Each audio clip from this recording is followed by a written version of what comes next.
7 years old, France.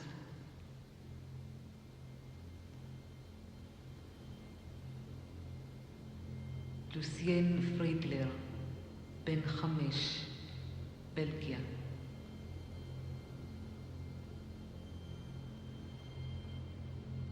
יצחק גורליק, בן 5, בלרוסיה.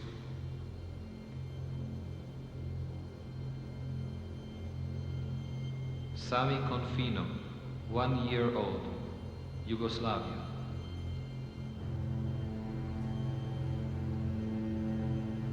גולדה אביגיל, בת 15, לטביה. In the Second World War, the Nazis and their fascist allies murdered 1.5 million Jewish children. מאיר בולקה, בן 13, פולין. נינה אהרונוביץ', בת 12, בלגיה. Killing children was part of a deliberate policy to wipe out the Jews of Europe. ארנולד הירש, בן 17, גרמניה.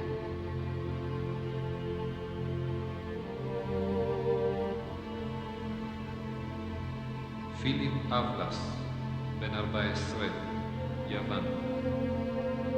The children were starved, shot, or gassed in the death camps. אתיה ובר, 5 years old, Czechoslovakia.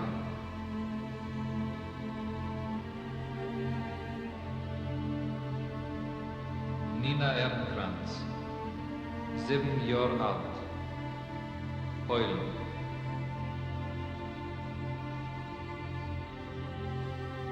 But some children did survive. This film tells the story of their shattered childhood.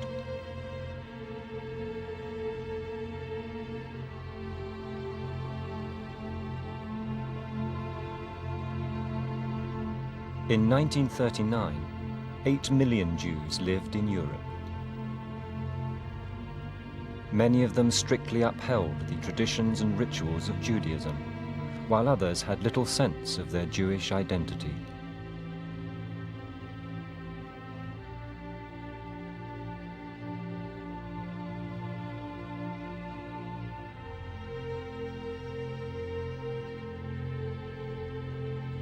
Anti-Semitism was a constant threat, but when Adolf Hitler came to power in Germany, it became state policy.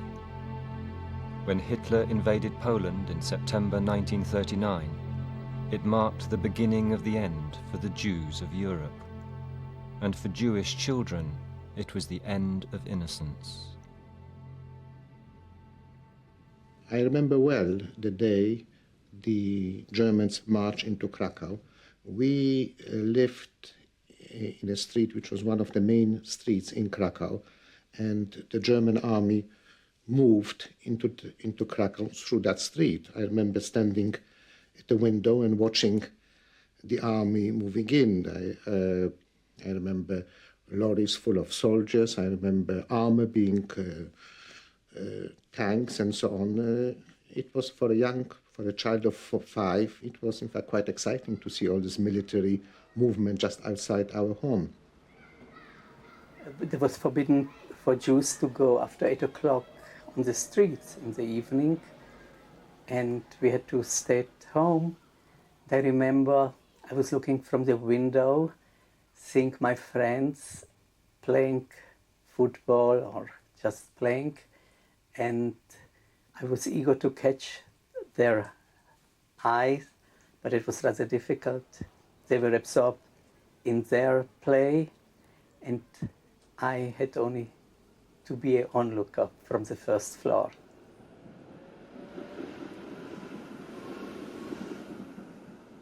C'est aussi l'époque où pour la première fois de ma vie j'ai eu faim. Et c'est peut-être la toute première fois que j'ai pris connaissance du fait que j'étais juive. Et à un moment donné, j'ai vu une dame qui coupait d'un grand pain une tartine pour ses enfants. Et j'ai quitté la main de maman pour aller vers cette dame et j'ai demandé un morceau de pain. Est-ce que je peux avoir un morceau de pain? Et je ne sais pas à quoi elle a vu que nous étions juifs, mais elle m'a dit, sale petit juif, va-t'en, je n'ai pas de pain pour toi.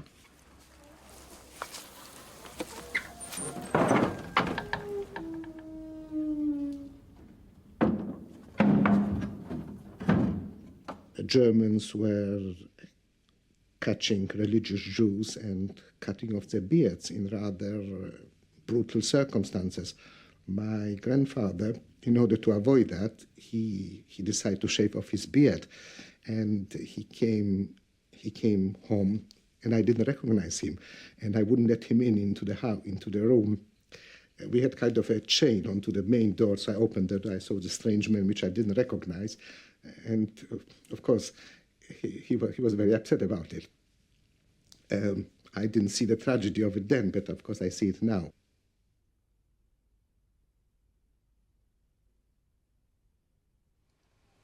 We also heard something about Poland, that there is a terrible place. They send just people from the streets and take them away.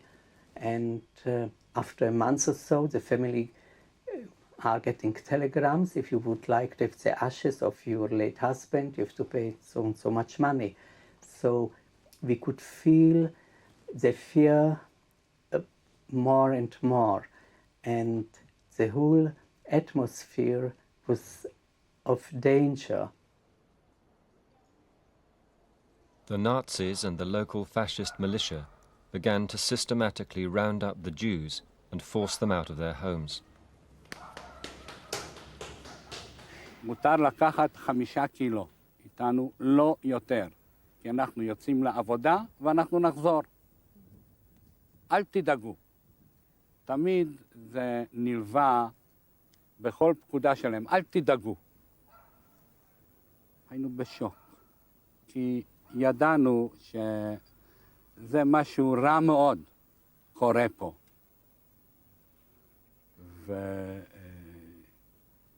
היינו בבהלה. קודם כל לא ידענו מה לקחת. אמא והדודה שלי לא ידעו, זה כן לקחת, זה לא לקחת. מה אני אקח?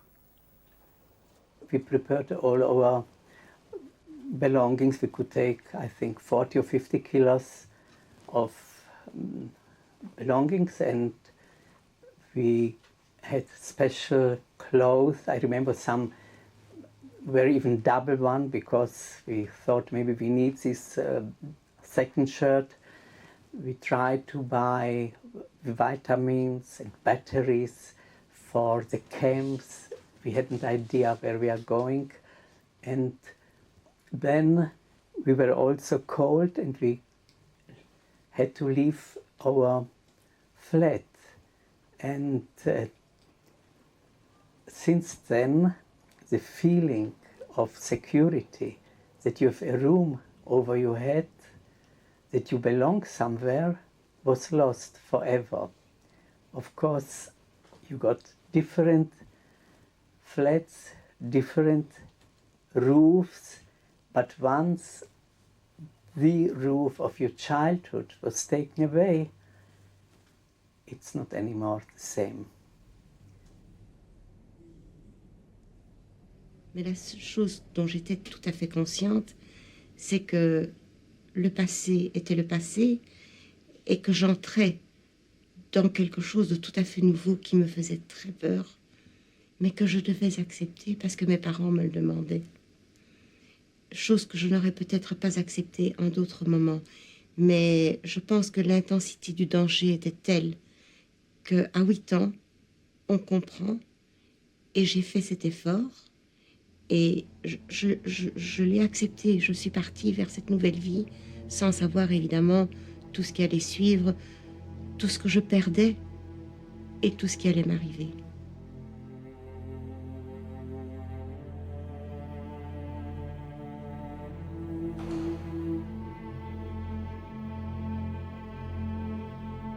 From all parts of Europe, the Jews were herded into transit camps and walled ghettos.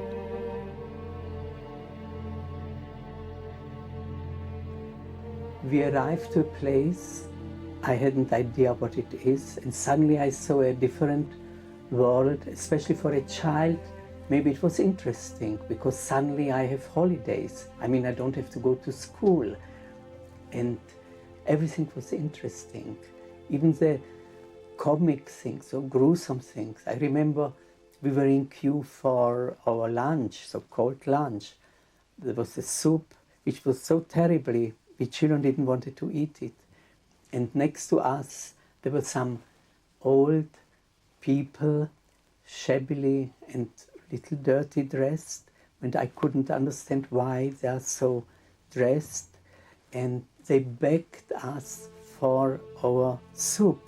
And this German word, nehmen Sie Suppe, are you taking your soup, is sounding till today in my ears. And of course we gave them the soup, but we couldn't understand that it's possible to be so hungry that they wanted the soup. For us it was ridiculous, maybe. So later I understood it.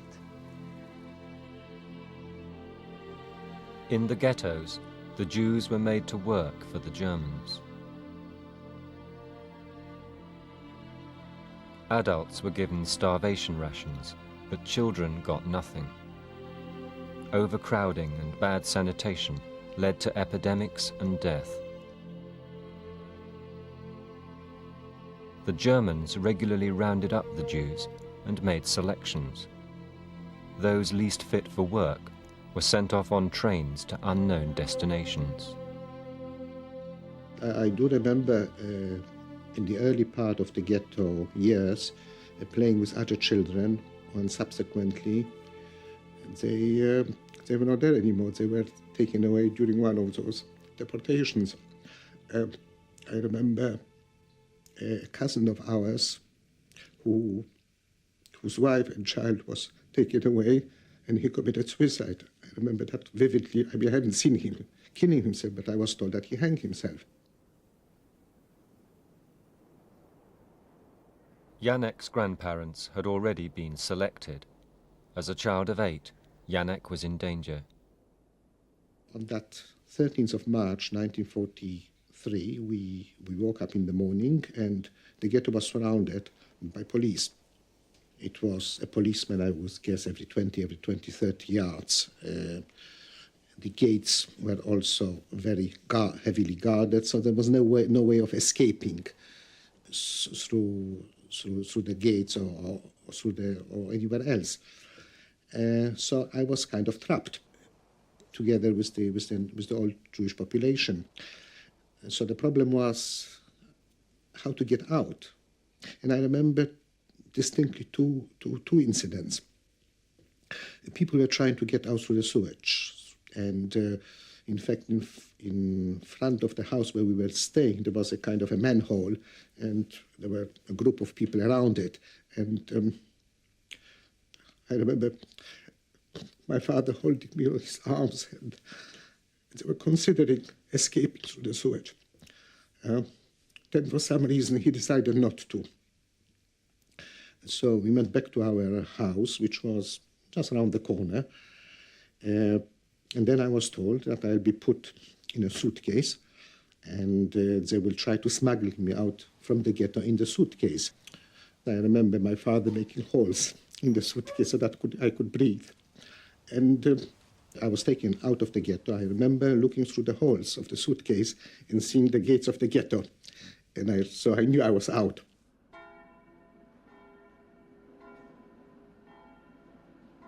In Budapest, all Jewish adults were forced from their homes at gunpoint. Although Shmuel Shelev could have escaped, he could not bear to be parted from his mother. ואנחנו בוכים כולנו, וצעקות של הפשיסטים ההונגרים, הם היו יותר גרועים מחיילי האס-אס. דוחפים אותנו, ומי שמפגר יורים. ואני רואה שלוקחים אותנו לכיוון הנהר דנובה.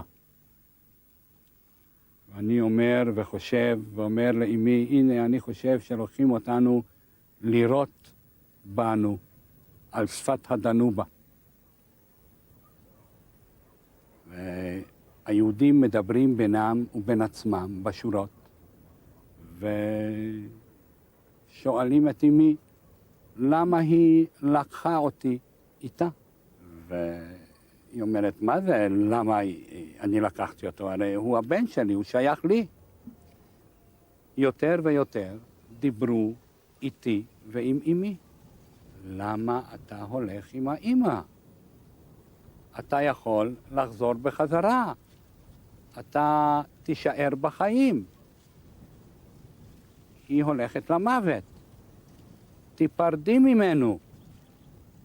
פתאום אמי שוחחה עם דודתי, ובאה איזו אישה גויה עם עגלה, ואמי נתנה לה את כל התכשיטים שלה, וביקשה שהיא תיקח אותי בעגלה מתחת לקש, היה לה בעגלה קש, שהיא תיקח אותי בעגלה מתחת לקש,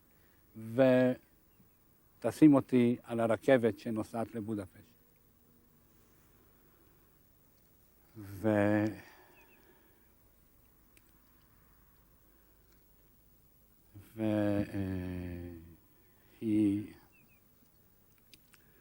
והיא אמרה לי שאני מוכרח להיפרד.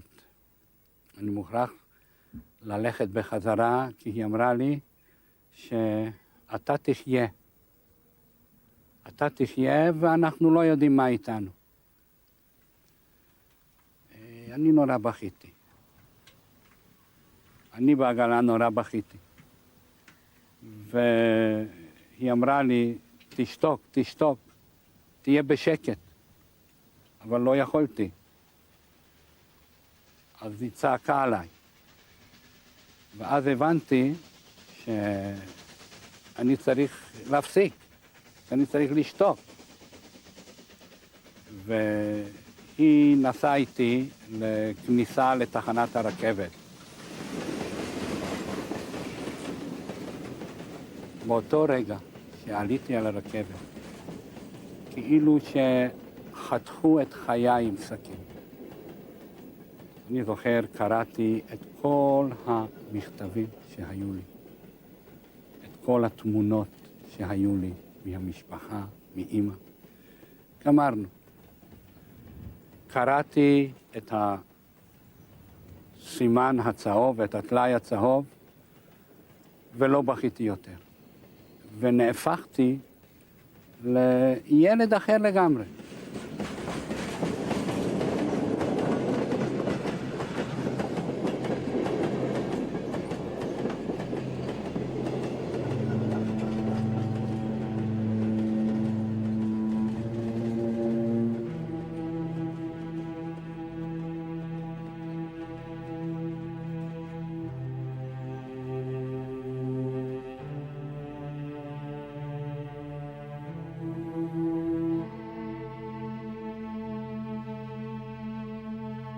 Sophie Rechtman's parents took the agonizing decision to separate from their 6-year-old daughter.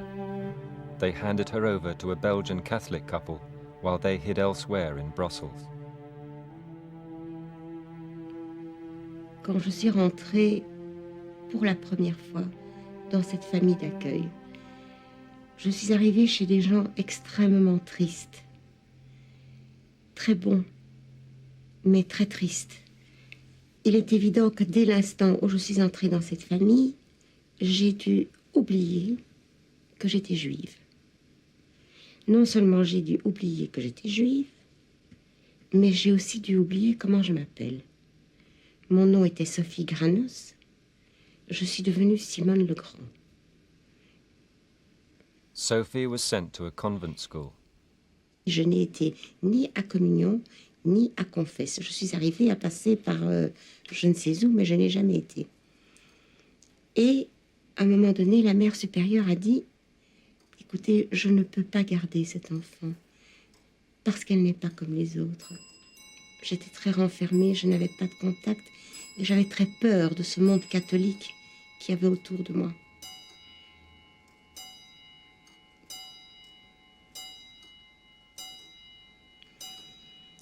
J'ai pleuré toutes les nuits. Il n'y a pas une seule nuit où je n'ai pas pleuré. Et pour qu'ils ne m'entendent pas pleurer, dans la chambre qui était à 2 chambres de la mienne, je mordais dans mon oreiller pour ne pas faire de bruit, pour ne pas sangloter. Je pleurais en silence. Donc il faut vraiment que je me fasse oublier, qu'on ne m'entende pas pleurer et que je prenne le moins de place possible et que les gens qui s'occupent de moi n'aient rien à me reprocher. Que je me fasse la plus petite possible, que je m'efface.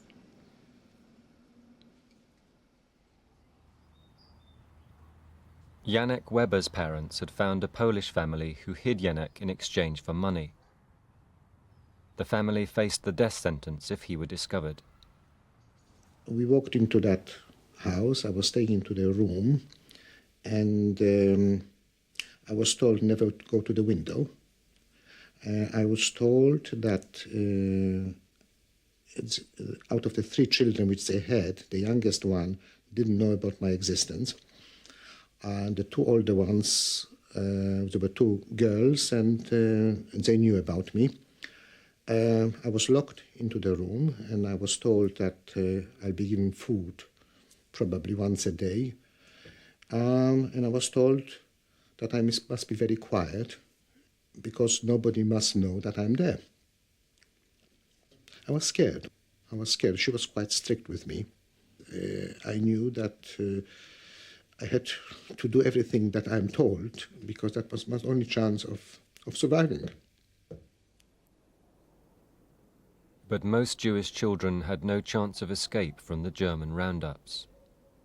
We knew in Theresienstadt, and we lived always in the atmosphere that there coming transport and leaving transport.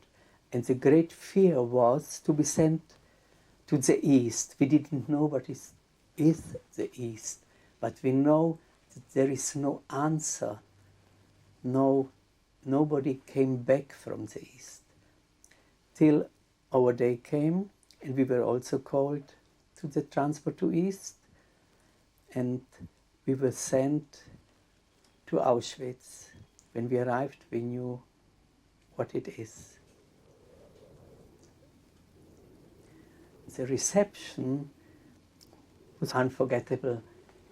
These strange people with different kind of clothes. I looked at it, and even from films I didn't know it. Some of them were shaved, they didn't have hair, and they didn't speak a language of human beings, only screaming and shouting and always beating around. And when we asked, where are we? They said, well, you are in the end station. Here is Auschwitz. Nobody goes out from here, only through the chimney. If you behave well, you have a chance to live a couple of months. If you don't like it, here is the way to the barbed electric wire. Please, you can go. And that was the first day.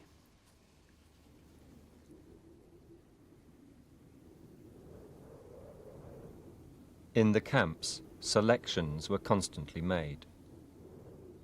People stripped naked and filed past the SS officer who pointed to the right or the left. One way meant life, the other death. Most children were killed, but Yehuda Bakon survived. We were designed to live for 6 months and then to be exterminated. And that's what happened also to the people who arrived 3 months before us.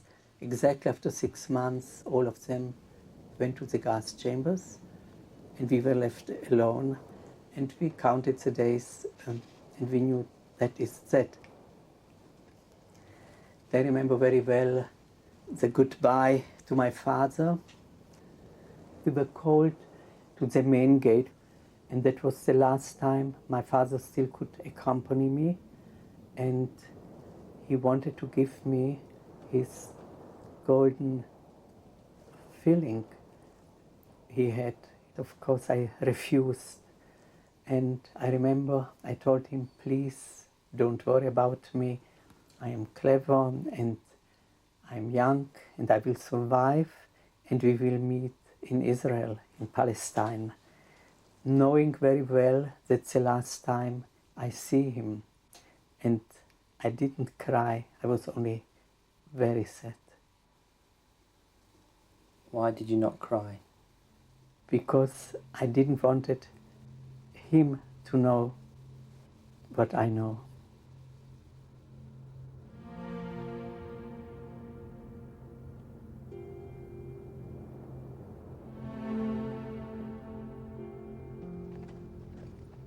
Alone, Shmuel Shelef returned to his home city of Budapest. מה אני עושה? לאן אני הולך? אני סך הכל ילד קטן. מה אני אעשה? חשבתי שאני אחזור לאותו הבית שיצאתי ממנו. ואני נכנס לבית, ורציתי לעלות לקומה השנייה, איפה שגרנו, איפה שהיה החדר שלנו, ופתאום המשרתת של הבית, פתאום היא יצאת החוצה ורואה אותי.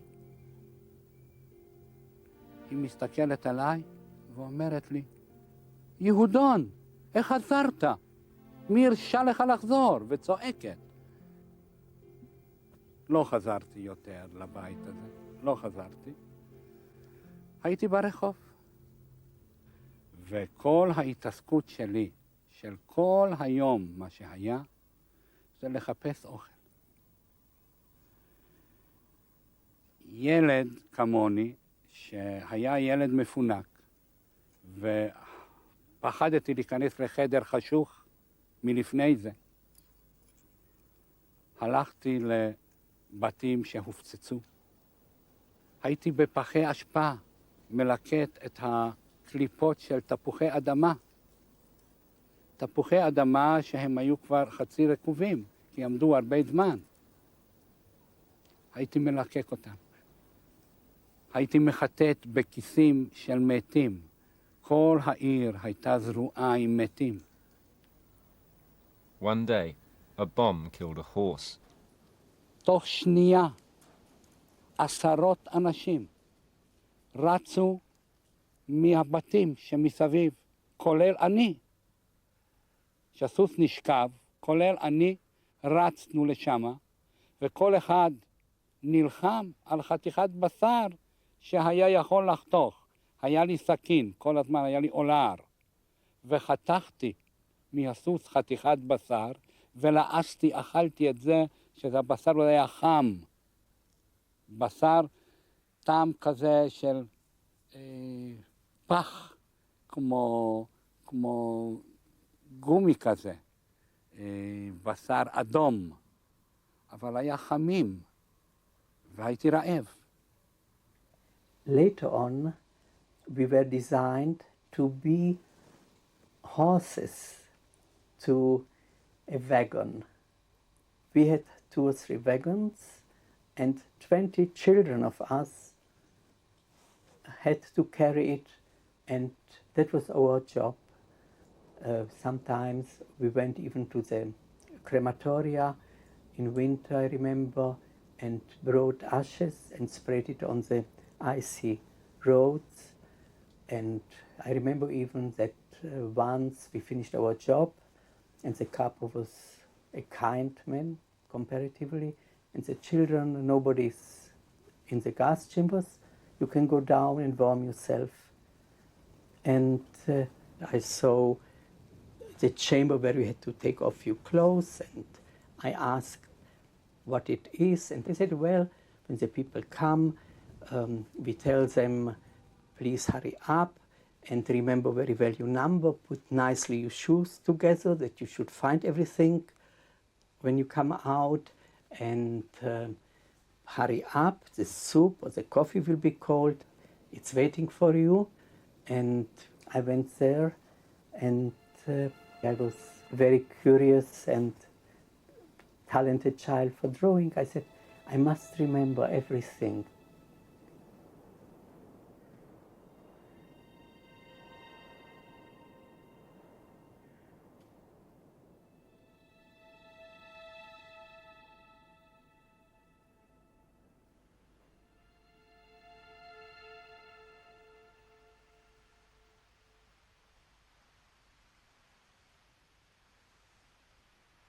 Sophie remained with the woman she called Tanlise.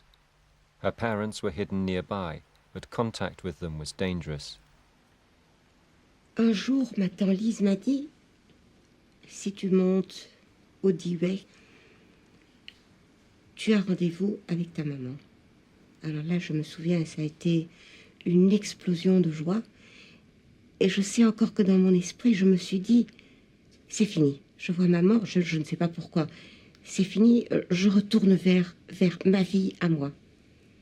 Ça a été évidemment une très grande déception parce que je suis montée et effectivement j'ai vu maman de loin.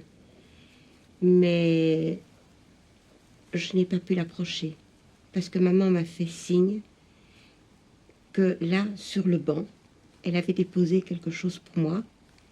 J'ai ouvert le paquet et il y avait une tartine avec une omelette. Et maman m'a fait signe de manger.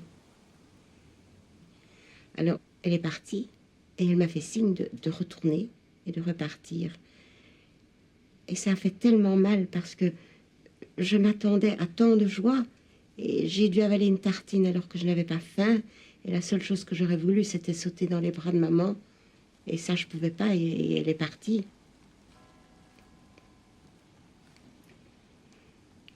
Des voisins m'ont appelé et on m'a dit, on a arrêté ta maman, mais tu sais, ça n'est pas grave, elle va travailler, elle est partie dans un camp, elle est partie travailler, tu ne dois pas avoir trop de chagrin, elle reviendra. Je me suis dit, bon, maintenant maman est partie, mais heureusement j'ai papa. Et j'essayais d'imaginer ce que pourrait être le travail de maman. Maman n'était pas une femme pour faire des gros travaux. On disait que c'était pour partir travailler en Allemagne. Bon, je ne savais absolument pas ce qui se passait. Je dis, qu'est-ce que maman va pouvoir faire comme travail? Elle sera vite fatiguée. J'essayais d'imaginer ce que maman ferait.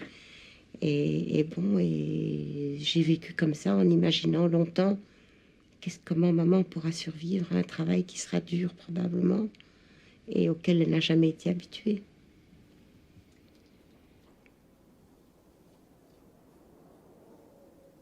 There was a room with a table from stone, a stone table. Can I ask what it is? And they told me that's for the vivisection. Sometimes Mengele wants a fresh vivisection to do. And then I saw a box, and the commander told me that is for the gold tooth. And nearby in the sauna, where we also have been often with our wagons, there were a tremendous huge sacks with human hair. And I even remember there was a special kind of a shift which was leading to the end of the undressing room. And I asked, what is that? And they told me, well, that is for sick people and cripples. They just slide them straight before the doors of the gas chamber.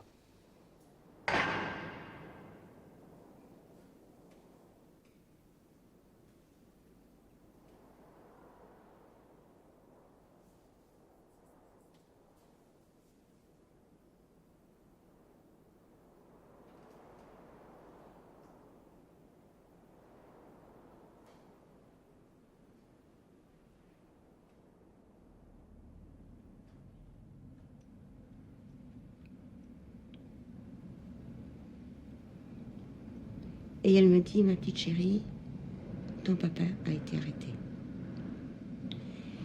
Et là, je dois vous dire que pour moi, ça a été la fin du monde. Parce que j'ai senti que tout s'écroulait autour de moi. Tout ce que j'avais gardé en moi, comme chagrin, comme désespoir. Au moment de l'arrestation de papa, il y a eu cette révolte où je me suis dit, ce n'est pas possible. Ils ont pris maman pour aller travailler. Si maintenant ils prennent papa, moi il me reste plus personne. Alors je n'admets pas, c'est pas possible, je ne peux pas admettre ça. Et je vais aller expliquer aux Allemands. Je vais aller leur dire, voilà, vous avez déjà pris maman, eh bien maintenant ça suffit. Je suis montée jusque chez Tanlise et mon oncle. Et la Tanlise n'a rien dit non plus parce que je pense qu'elle a vu à ma tête que je savais. Et je suis tombée dans ses bras et c'est peut-être la seule et unique fois que j'ai pleuré. Dans les bras de Tanlise et peut-être la seule et unique fois qu'elle m'a prise dans les bras. Parce que je dois vous dire que il est normal qu'un enfant soit tenu dans les bras de maman, de papa, mais dès l'instant où j'étais entrée dans cette clandestinité, plus personne ne m'a prise dans les bras.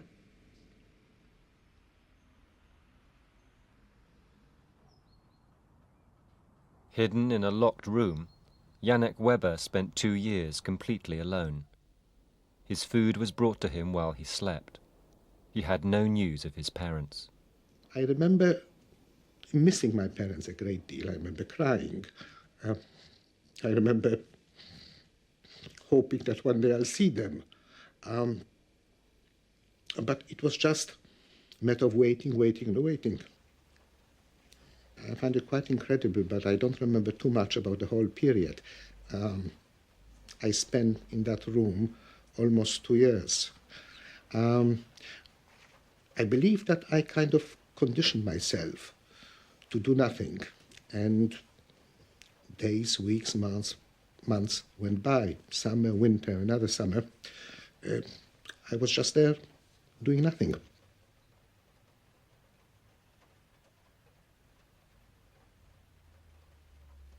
In Auschwitz, I had never dreams about my home.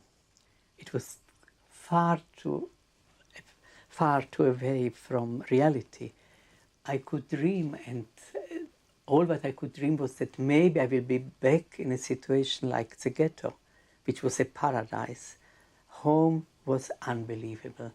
I couldn't imagine anymore. I remember what we spoke about as children. Oh, once we will be somewhere where nobody will be watching us. Or we will make a meal of 2 potatoes. 2 potatoes. That was our great dream. That nobody will be above us, watching us, and we will be able to eat as much as we want, not to be hungry.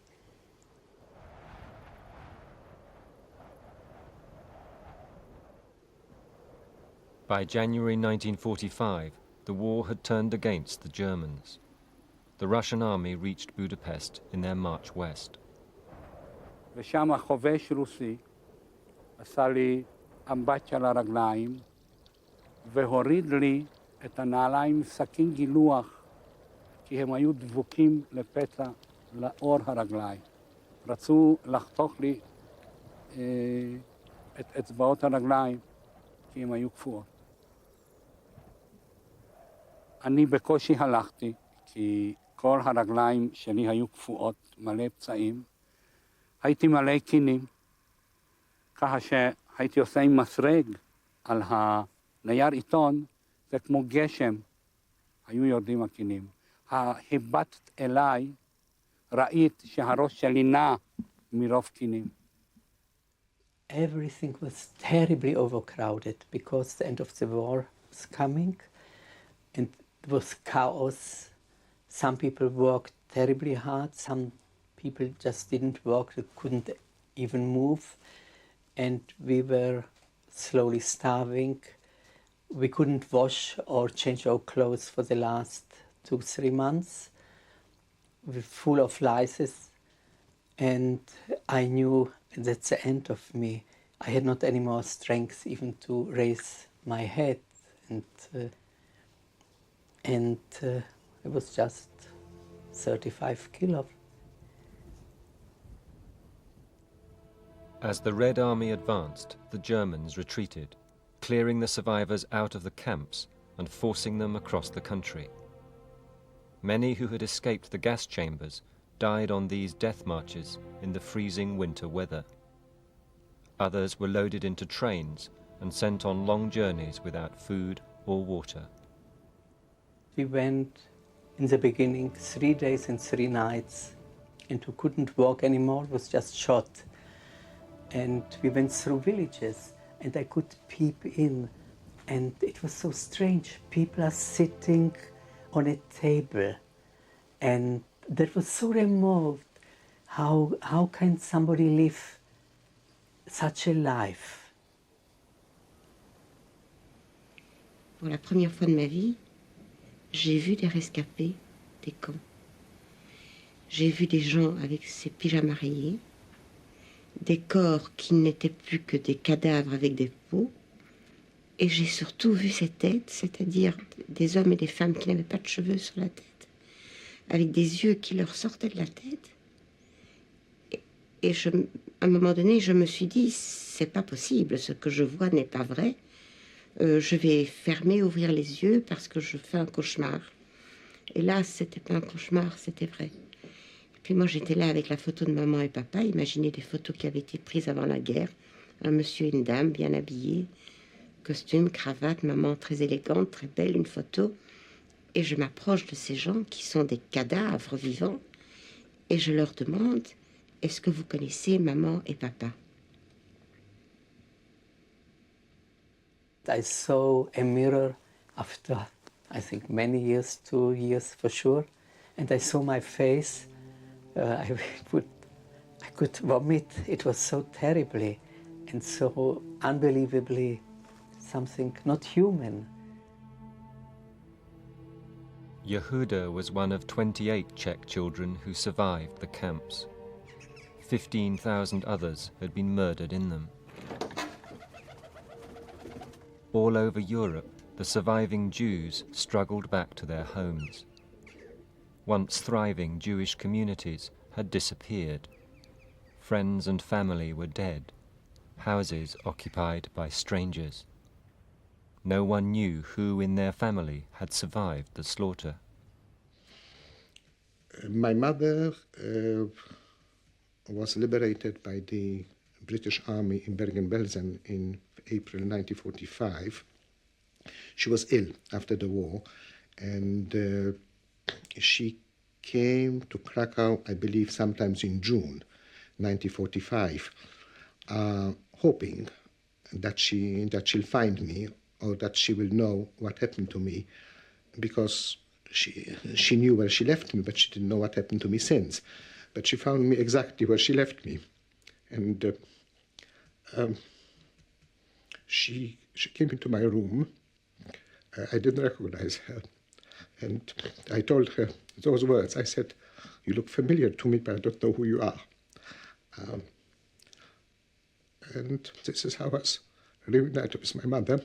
My father was killed during the war, and I never seen him since.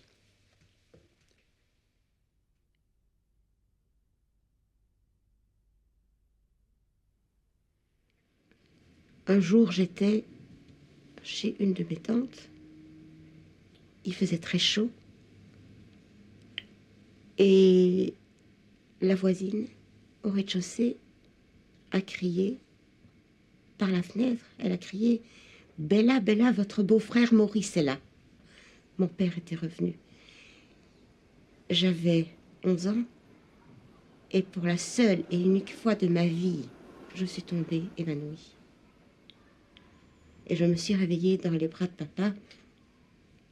Et ça a été, je pense, une renaissance, un des plus beaux jours de ma vie. La première chose que papa a demandé, il a dit « Où est Hella ?» Hella, c'est maman. Alors, on a dit « Elle n'est pas là ». Et papa, qui était un homme d'une douceur extraordinaire, mais qui avait vécu 2 ans dans des camps de concentration, a dit d'une voix très froide, si elle n'est pas encore rentrée, c'est qu'elle ne reviendra plus. j'essaye d'imaginer, tous les soirs, ce qu'ont été les derniers instants de la vie de maman. Parce que j'ai appris longtemps après la guerre, très longtemps après la guerre, comment maman est morte. Elle est descendue du train et toutes les personnes qui étaient dans ce train, à Auschwitz, sont entrées directement dans la chambre à gaz, ont été gazées et puis ont été brûlées et sont parties en cendres.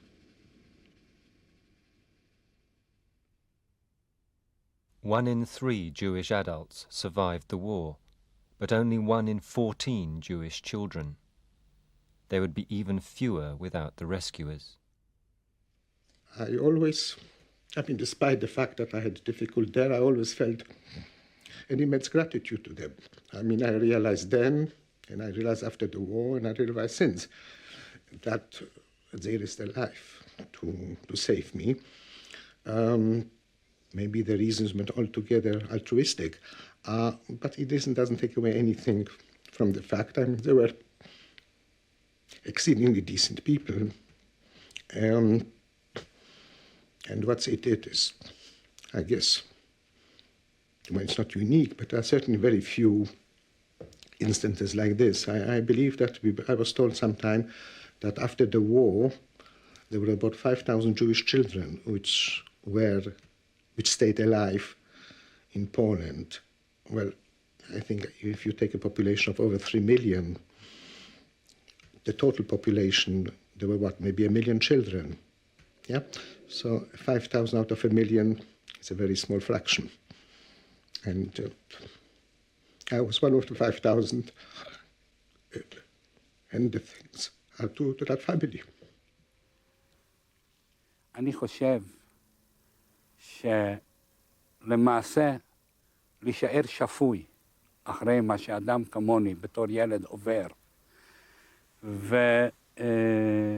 ולהישאר בכל אופן בן אדם, ולאחר מכן לחיות חיי משפחה ולגדל ילדים ולעשות דברים בחיים, זה הודות לדבר אחד. זה האהבה הגדולה שהייתה לי עם האמא. זה האהבה שהיא הקרינה עליי עד היום הזה. את מבינה?